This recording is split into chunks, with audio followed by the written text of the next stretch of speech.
Évangile de Jésus-Christ selon saint Matthieu 4, 18, 22.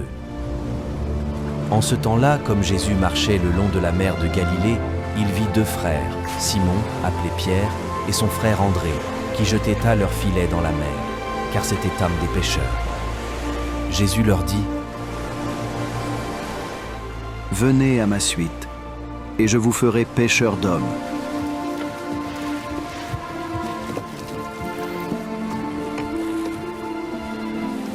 Aussitôt, laissant leur filet, ils le suivirent. De là, il avança, et il vit deux autres frères, Jacques, fils de Zébédée, et son frère Jean, qui étaient dans la barque avec leur père, en train de réparer leur filet. Il les appela. Aussitôt, laissant la barque et leur père, ils le suivirent. Acclamons la parole de Dieu.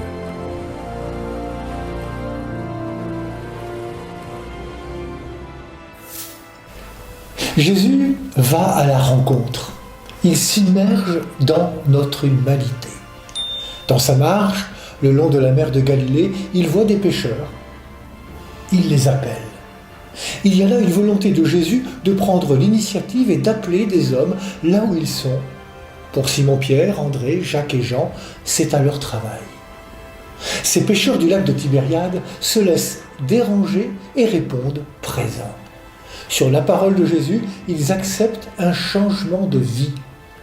Sans tout comprendre, dans la confiance, ils sont décidés à suivre Jésus.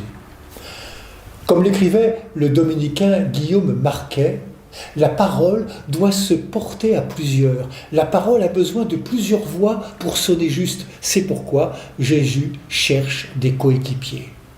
Nous, les baptisés d'aujourd'hui, acceptons-nous d'apporter notre voix afin que la parole de Dieu, riche de la diversité de nos harmoniques personnelles, puisse rejoindre les cœurs de celles et ceux en qui elle résonnera. Aurons-nous l'audace d'André que nous fêtons en ce jour? André, c'est l'homme des relations, l'homme qui amène à Jésus, celui qui, habité du désir de transmettre l'Évangile, celui qui va trouver son frère pour lui déclarer avec une audace stupéfiante « Nous avons trouvé le Messie ». C'est encore lui, l'homme du concret, qui trouve le jeune homme aux 5 pains et aux 2 poissons, une offrande humaine qui permet à Jésus de nourrir la foule. Au milieu de n'importe quel jour ordinaire, Jésus s'approche de moi, me regarde, me choisit, me parle et m'invite à être son disciple. Que vais-je lui répondre ?